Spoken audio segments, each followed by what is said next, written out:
우리가 1월 달 한 달 동안 주제 설교를 했죠. 그래서 첫 주에 우리 씨 뿌리는 자의 비유를 통해서 하나님께서 우리에게 원하시는 결실이 있다. 특별히 좋은 땅이 결실을 맺는데, 좋은 땅이 어떤 땅입니까? 말씀을 듣고 받는 땅. 우리의 상황과 환경에 따라 바뀌는 것이 아니라 늘 말씀을 듣고 받을 때 열매 맺는다. 여러분 다시금 기억하면서 하나님의 말씀을 잘 받아서 또 이 말씀 따라 열매 맺길 소망합니다. 교회가 중점을 두어야 하는 세 가지 여러분 기억하시죠? 말씀과 교제와 기도.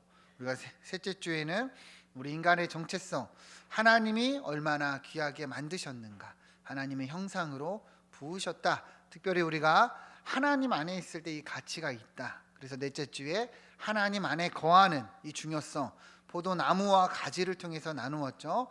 이 가지는 나무에 붙어 있기만 하면 된다. 우리도 그러할 때 주님 안에 있을 때 열매를 맺는다.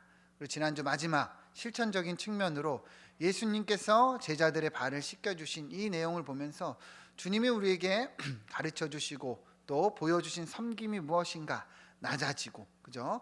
이 겸손하게 나보다 남을 낮게 여기는 섬김이었다. 우리도 그렇게 서로를 사랑하고 섬기는 그런 한 해가 되자 우리가 나누었습니다. 이제 2월부터 다시 나누었던 사사기를 보고자 하는데요. 여러분 이 사사기 내용 기억하십니까? 사사기는요, 다시 정리를 좀 하면 하나님께서 이스라엘 백성들을 이제 애굽에서 인도해 내시죠. 그래서 애굽에서 인도해 내셨다 그래서 출애굽이라고 합니다. 그래서 그 내용이 출애굽기죠.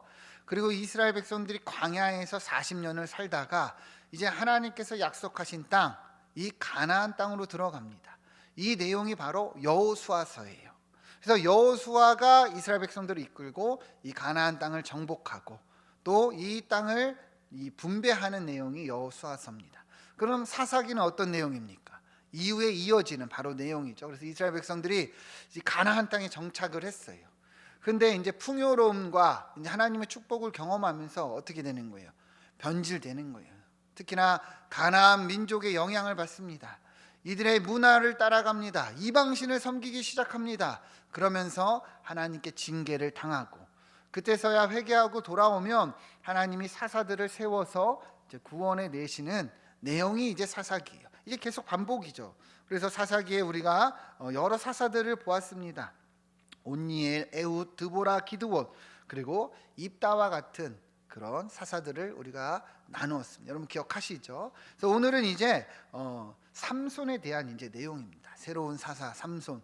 여러분 삼손 모르시는 분 없죠? 이 삼손의 내용은 어떠한가 우리가 이번 주와 다음 주 이제 몇 주에 걸쳐서 좀 나누어 보고자 하는데요. 자, 1절 말씀을 보시면 이 배경이 이렇게 됩니다.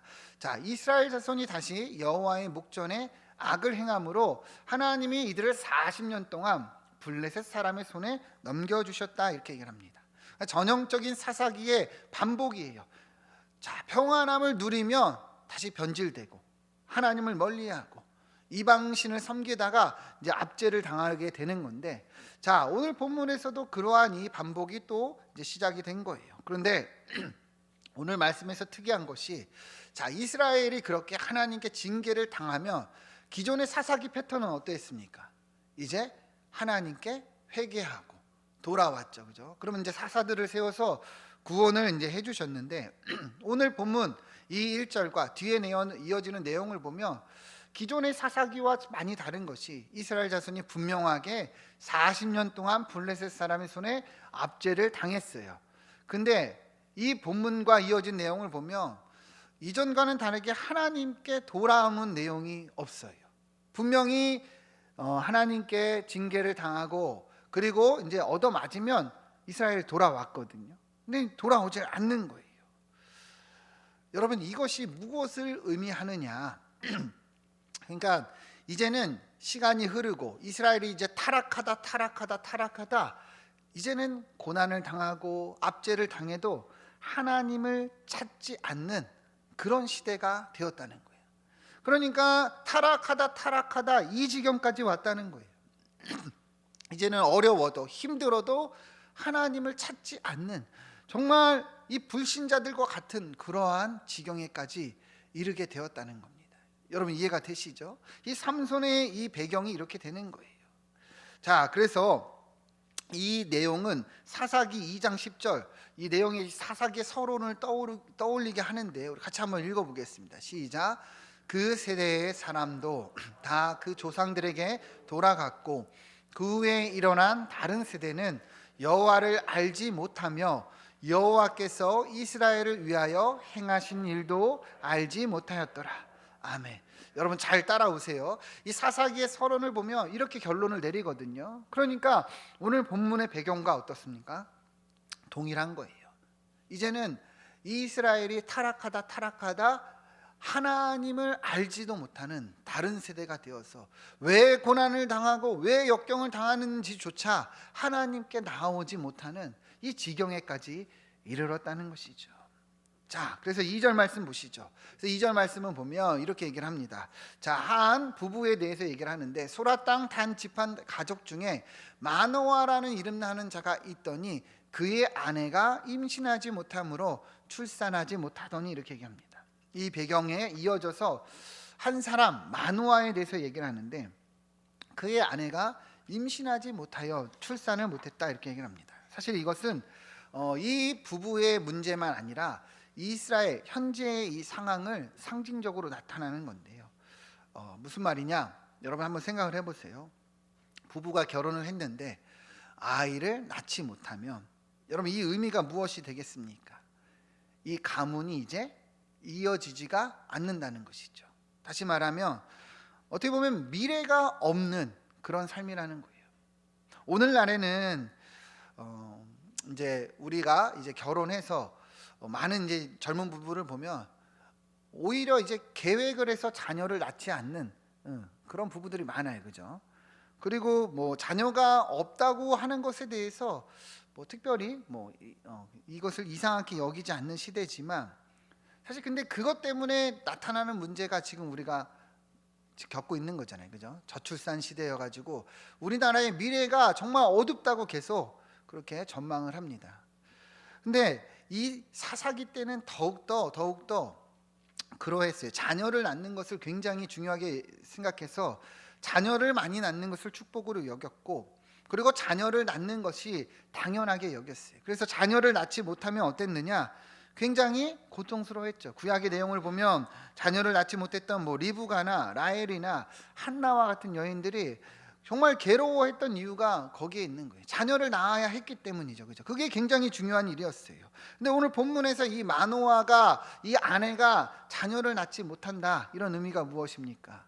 이 부부가 절망적인 상황에 있다. 소망이 없다는 거예요. 그러니까 미래가 없다는 거예요. 이게 이스라엘의 현실을 비춰주고 있는 것이죠. 이스라엘이 이처럼 절망적이고 소망이 없는 그런 미래 가운데 있다는 거예요.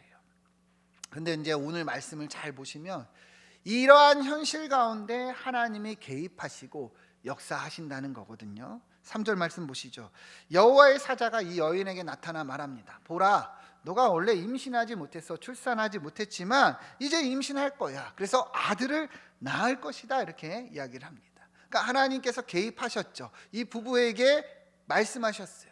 그러니까 이 의미는 뭐겠습니까? 이제 이스라엘 가운데서도 이제 하나님께서 소망을 주시겠다. 하나님께서 역사하시겠다. 이제 이러한 의미를 상징적으로 나타내는 거예요. 이스라엘이 절망적이에요. 이제 하나님께 돌아오지도 못하는 그러한 타락한 상황입니다. 그러나 하나님이 역사하시면 어때요? 소망을 주신다는 거예요. 여러분 우리도 그렇잖아요. 우리가 정말 복음을 전하고 싶고 또 전해야 되는 대상들이 있어요. 어떨 때는 정말 내가 이렇게 전한다 해서 될까? 기도를 아무리 해도 우리 자녀가 돌아오지 않고 기도를 아무리 해도 우리 배우자가 돌아오지 않고 그럴 때가 있습니다. 그죠? 그러나 여러분 하나님이 하시면 될 줄 믿습니다. 우리가 이러한 믿음을 가지고 나아가야 되는 거예요. 4절 5절 보시면 그래서 하나님의 사자가 이 여인에게 이제 말합니다. 내가 아들을 줄 거야. 근데 너는 이 삼가 포도주와 독주를 마시지 말게 하고 부정한 것도 먹지 말아라. 무슨 말이냐? 구별되라는 거예요. 내가 소망을 줄 건데 내가 이렇게 아들을 줄 건데 너는 이제부터 구별되이 행하라는 거예요. 왜 그러냐? 5절 보시면 임신하여 아들을 낳으리니 삭도를 대지 마라. 이 아이는 태에서부터 나옴으로부터 하나님께 바쳐진 나실이니라. 그러니까 하나님이 구별하여 이 아이를 세우셨다는 거죠. 그죠? 그러니까 너도 구별되어서 이렇게 지키라는 거예요. 그러면서 이 아이에 대한 하나님의 계획과 뜻을 얘기를 해주는데, 마지막 내용이죠. 그가 블레셋 사람의 손에서 이스라엘을 구원하기 시작하리라. 다시 말하면 이 아이를 통해서 하나님이 이렇게 역사하시겠다, 이 아이를 통해서 하나님이 이처럼 구원하시겠다, 이러한 내용입니다. 그러니까 구별해라, 나실인으로 드려라, 이런 말이에요. 여러분, 나실인 아십니까? 나실인, 민수기서 보면은 이 규례가 있어요. 6장 2절부터 보시면, 자, 이스라엘 자손에게 전하여 그들에게 이르라. 남자나 여자나, 여기서 잘 보세요, 특별한 서원, 나실인의 서원, 그러니까 하나님께 내가 뭔가 서원을 하고자 할 때, 특별히 하나님께 이렇게 내가 구별되고자 할 때 자기 몸을 구별하여 하나님께 드리려고 하면, 3절, 포도주와 독주를 멀리하며 여러 가지를 마시지 말라 얘기를 합니다. 그러니까 이렇게 서원을 하고 내가 이제는 구별되겠다 약속을 하는 거예요. 이게 바로 나실인입니다. 그래서 나실인이라는 것은 뭐냐면, 내가 하나님 앞에서 이것을 서원하는 거예요. 내가 이 정도 구별되겠다. 그래서 4절 보면 이처럼 자기 몸을 구별하는 모든 날 동안에, 그러니까 그 서원한 기간이 있잖아요. 제가 언제부터 언제까지 하나님 구별되어서 이렇게 지키겠습니다, 하나님 앞에 정결하게 행하겠습니다, 이렇게 기간이 있어요. 그래서 5절 보면 그 서원을 하고 이 날 동안, 구별하는 동안 삭도를 머리에 대지 않고, 그래서 그렇게 구별했다는 거예요. 이해가 되시죠? 자, 그런데 오늘 본문에서 보면 하나님께서 삼손을 그렇게 구별하라고 나실인으로 바치라고 한 거죠. 그런데 뭔 차이가 있어요? 무슨 차이가 있어요? 기존의 나실인은 내가 서원하는 거예요. 그죠? 그리고 기한이 있어요. 어느 정도의 기간을 정해서 내가 구별되겠다 하는 거예요. 그런데 오늘 보면 7절 다시 보시면 하나님이 이 삼손에게 뭐라고 얘기하냐면, 임신하여 아들을 낳으리니 그 포도주와 독주를 마시지 말고 부정한 것도 먹지 말고 이 아이는 태에서부터 죽는 날까지, 이렇게 얘기를 하는 거거든요. 그러니까 하나님이 태에서부터 정하신 거예요. 내가 이 아이를 택했다. 그러니까 죽는 날까지 나실인이다. 기한이 있어요, 없어요? 기한이 없는 거예요. 그냥 죽는 날까지. 그러니까 완전히 어때요?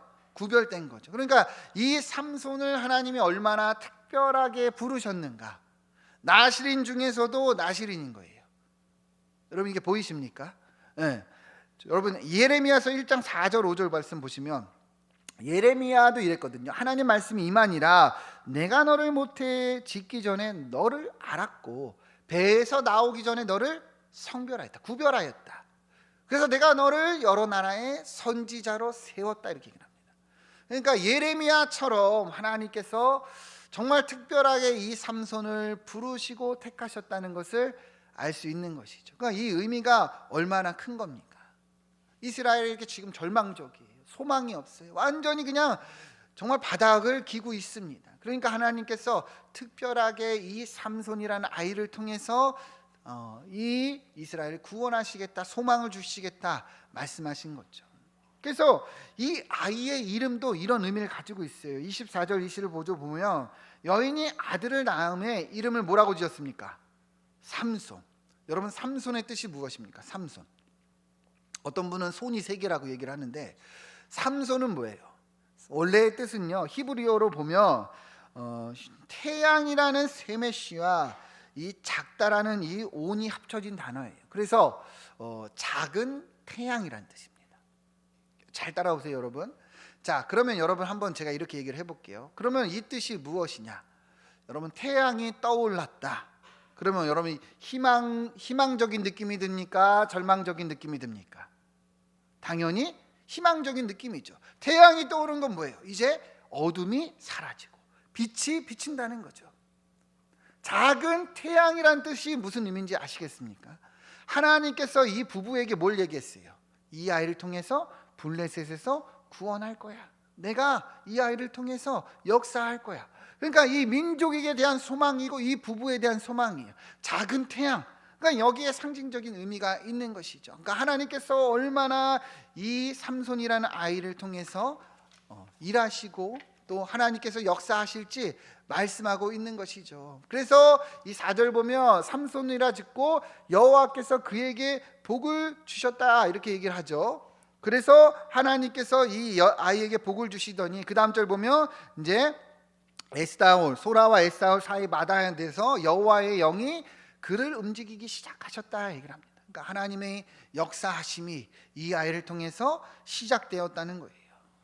정말 이 삼손은요, 그러한 기대와 그러한 희망과 그러한 소망을 가지고 이렇게 태어난 것을 알 수 있는 거예요. 자, 그러면 이제 이어지는 내용이 어떤 내용으로 이어져야 되겠습니까? 이제 삼손을 통해서 하나님의 역사하심이 막 나타나야겠죠, 그죠? 삼손이 막 주의 이름으로 나아가서 다윗처럼 막 이 거대한 장수들 골리앗을 쳐 부수는 그런 일이 일어나야 할 것으로 우리가 생각을 하지만 사실은 본문은 그렇게 이어지지가 않아요. 우리 14장 1절 2절 보면 이제 삼손이 자랐어요. 그런데 삼손이 이 딥나라는 블레셋 지역에 내려갑니다. 그래서 이 블레셋 사람의 딸들 중에서 한 여자를 보면서 뭐라고 얘기합니까? 2절 보면 올라와서 부모에게 얘기를 하는데 내가 딥나에서 블레셋 사람의 딸들 중에서 한 여자를 보았습니다. 자, 이제 그 여자를 맞이해서 내 아내로 삼게 하소서 이렇게 얘기를 한 거예요. 여러분 잘 생각해 보세요. 앞서 이 삼손에 대한 기대와 뜻과 얼마나 많은 그죠? 하나님의 특별하신 계획이 있는지 나누었죠. 자, 그러면은 우리는 이어지는 내용이 삼손이 그 뜻을 따라 행하고 뭔가 기적적인 일들을 이뤄낼 것으로 생각하지만 전혀 그렇지가 않았다는 거예요. 삼손이 지금 뭔 짓을 하고 있는가? 이방 여인을 아내로 맞이하겠다는 거예요. 그것도 이스라엘의 지금 원수잖아요, 그죠? 이스라엘을 지배하고 있는 이 블레셋 여인 중에 한 사람을 이 여인을 아내로 맞이하겠다는 거예요. 얼마나 정말 이 황당한 지금 상황입니까? 그러니까 어안이 벙벙할 정도로 당황스러운 모습이죠. 출애굽기 34장 16절을 보면 자, 이 출애굽기 율법에서 뭐라고 얘기를 하느냐? 내가 그들의 딸들을 내 아들들의 아내로 삼음으로 그들의 딸들이 그들의 신들을 음란하게 섬기며 아들에게 그들의 신들을 음란하게 섬기게 할까 함이니라. 그러니까 이방 민족과 통혼하지 말라고 분명하게 얘기를 했어요. 왜요? 이방 민족과 결혼하면 통혼하면 그들의 이 이방 신들을 가지고 들어오기 때문이에요. 그러면 어떻습니까? 하나님을 뒤로하고 멀리하고 이렇게 음란한 짓을 행할까? 그거 염려함이죠. 특별히 이스라엘의 역사를 보면 실제로 그랬습니다. 실제로 이방 민족과 결혼하면 그렇게 이방 신상이 들어오고 솔로몬 때 진짜 그랬잖아요. 그렇기 때문에 통혼하지 말라고 분명히 율법으로 말씀하셨어요. 그런데 지금 삼손이 어떤 거예요? 이 일을 지금 행하고 있는 거예요. 그 대단한 하나님의 뜻을 가지고 정말 특별한 사명을 받은 이 사사로 부르심을 받은 삼손이 지금 그러한 악행을 저지르고 있다는 것이죠. 이 내용을 보면 예전에 우리가 나누었던 그 이사야서의 말씀이 떠오릅니다. 이사야서 5장 2절 말씀 같이 한번 읽어보도록 하겠습니다. 이사야서 5장 2절 시작. 땅을 파서 돌을 제하고 극상품 포도나무를 심었도다. 그 중에 망대를 세웠고 또 그 안에 술틀을 팠도다. 좋은 포도 맺기를 바랬더니 들포도를 맺었도다. 아멘. 하나님이요 이스라엘이라는 아주 좋은 이 극상품 포도나무를 심었어요. 이 말은 뭐냐면 하나님이 얼마나 귀히 여기고 귀한 축복을 주시고 귀한 사명을 주셨는지를 얘기하는 거예요. 그래서 이 포도나무를 귀하게 세우고 키우셨어요. 그래서 이제는 뭐예요? 좋은 결실, 좋은 열매를 맺길 바랬는데 아무짝에도 쓸모없는 들포도를 맺었다는 거죠. 이 삼손의 모습이 어떻습니까? 완전 똑같은 거예요. 정말 하나님의 특별한 그런 은혜를 입었음에도 이처럼 악행을 저지르고 있다는 것이죠. 그러니까 이제 삼손의 부모가 어땠겠습니까? 지금 삼손의 부모는 다 알고 있는 거잖아요. 그래서 말리는 거예요. 3절 보시죠. 그의 부모가 그에게 이르되 말합니다. 너 형제들의 딸들 중에, 그러니까 이 이스라엘 민족 중에 여자가 없어서 어찌 저 이방 여인 할례 받지 않은 이 블레셋 사람에게 가서 아내를 맞으려고 하느냐. 그러니까 말도 안 된다. 너 지금 정신 차려라. 하나님이 너 얼마나 특별하게 부르시고 하나님이 너를 얼마나 세우셨느냐. 하나님이 너를 향한 사명이 있는데 지금 무슨 짓을 하고 있느냐. 이방 여인이라니 정신 차려라. 이렇게 얘기를 한 거죠. 근데 그 다음 이제 삼손의 대답이 오늘 본문의 가장 핵심이 되는 내용이에요. 삼손이 뭐라고 얘기합니까? 삼손이 그의 아버지에게 이르되 내가 그 여자를 좋아합니다. 내가 그 여자 좋아하니까 나를 위해 데려오셔서, 이렇게 얘기를 한 거예요. 여러분, 이 말이 무슨 말입니까? 내가 좋으면 그만이죠. 하나님의 뜻, 하나님의 사명? 아니요. 내가 좋으면 끝이에요. 내가 좋은 대로 행하겠다는 거예요. 하나님이 무슨 상관이 있어요? 내가 지금 좋다는데. 여러분, 이 의미라는 거예요. 이 사사기의 결론과 완전 똑같습니다. 사사기 21장 25절 같이 한번 읽어보겠습니다. 시작. 그때 이스라엘의 왕이 없으므로 사람이 각기 자기의 수견대 옳은 대로 행하였더라. 아멘. 여러분, 여기서 이스라엘의 왕이 없다는 말이 뭐예요? 하나님이 왕으로, 하나님을 왕으로 이들이 모시지 않았다는 거죠. 따르지 않았다는 거죠. 그러면서 뭘 따라 행한 거예요? 자기의 소견대로, 내가 좋은 대로, 내가 바라는 대로 행하였다는 거예요. 그래서 사사기가 어떤 거예요? 타락하고 타락하고 타락하다 이 지경까지 이른 거죠. 그죠? 여러분, 이 삼손의 모습이 딱 똑같은 거예요. 내 삶의 주인은 나예요. 내가 좋은 대로 행하겠다는. 옆에서 부모님이 얘기를 했겠죠. 너 어떻게 태어났는 줄 아냐? 우리가 자녀를 못 가졌어. 근데 하나님이 나타나서 너 이렇게 태어난 거야. 하나님이 너 구별하라 그랬어. 하나님이 너를 향한 뜻이 있어. 사명이 있어. 하나님이 너를 통해서 구원하실 거야. 분명히 말씀하셨어. 근데 삼손은 뭐라 그런 거예요? 그래서 뭐요?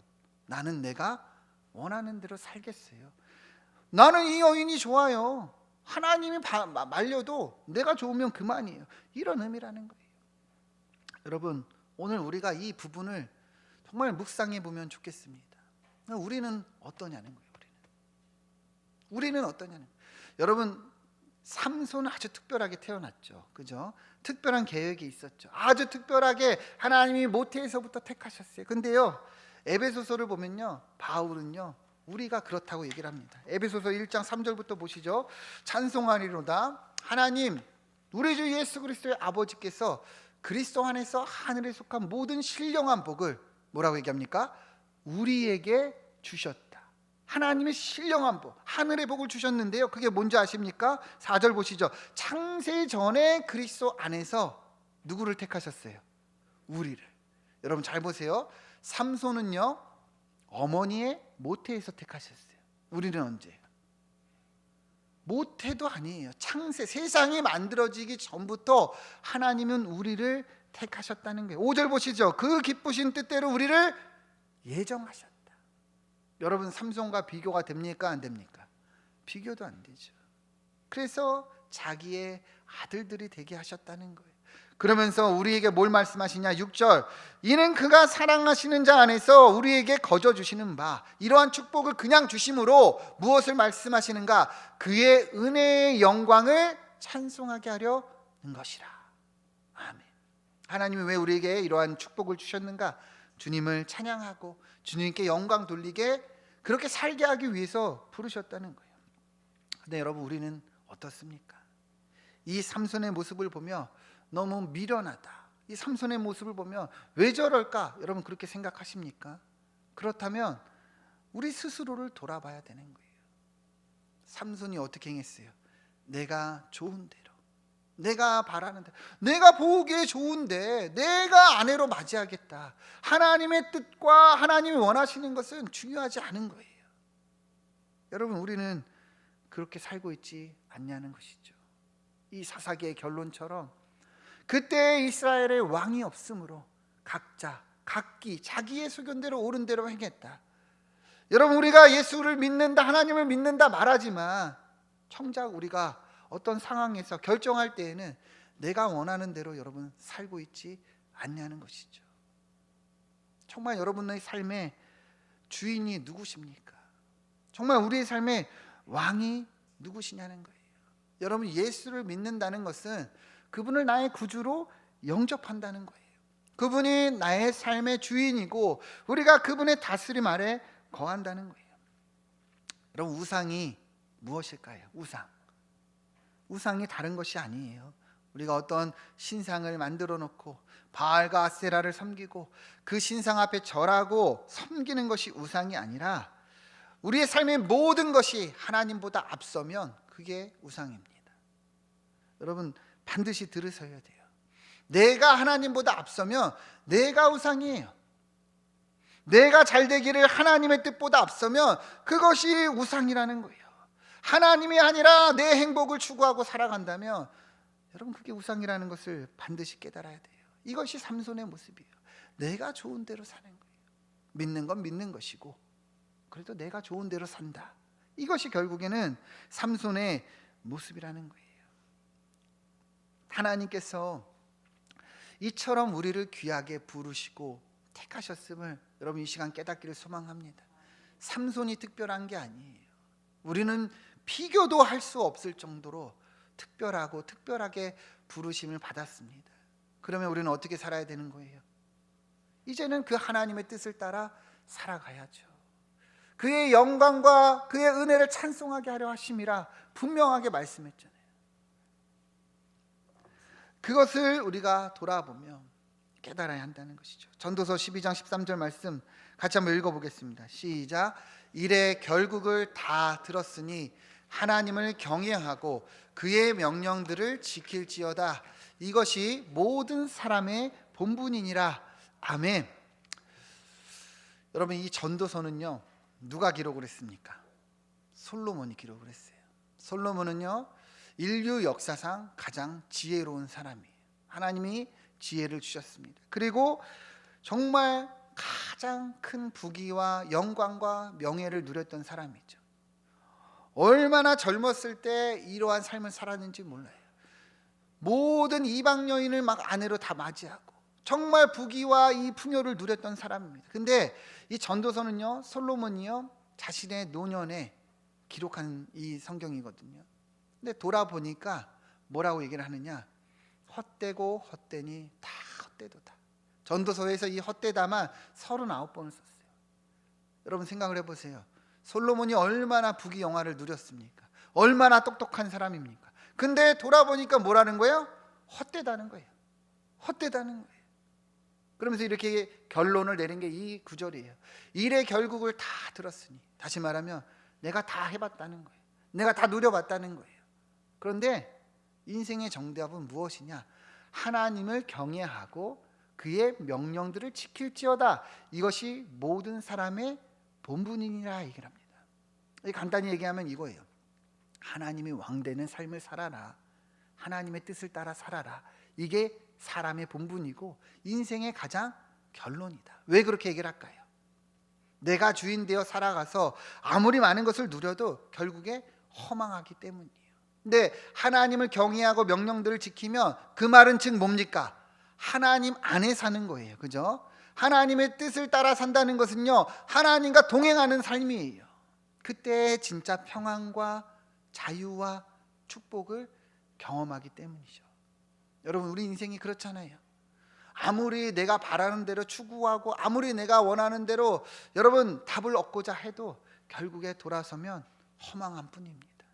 그러나 힘든 것 같아도 좀 어려운 것 같아도 내가 예배의 자리에서 또 하나님의 이 뜻을 따라 묵상하고 기도의 자리에 나아갈 때 진짜 행복과 자유를 우리가 누린다는 것이죠. 여러분, 이런 은혜가 있기를 소망합니다. 내가 바라는 신앙생활 하시면 안 돼요. 내가 원하는 신앙생활 하면 안 된다는 거예요. 하나님이 원하시는 우리 삶이 되어야 합니다. 하나님이 원하는 것을 우리는 행해야 된다는 거예요. 말씀, 교제, 기도, 우리가 왜 이 세 가지에 집중했습니까? 이게 바로 하나님이 원하시는 우리의 삶이기 때문이에요. 그 안에 있을 때 우리가 하나님의 뜻이 우리 삶에 이루어지고 우리가 동행할 수 있기 때문입니다. 여러분, 다시금 우리가 기억합시다. 삼손이 아니라 하나님이 여러분을 특별하게 부르셨어요. 다시금 여러분 이 말씀 바라보시면서 주의 말씀 앞에 섭시다. 기도합시다. 우리 서로를 돌아봅시다. 그래서 정말 하나님의 뜻 아래서 자유와 평안을 누리기를 축원드립니다.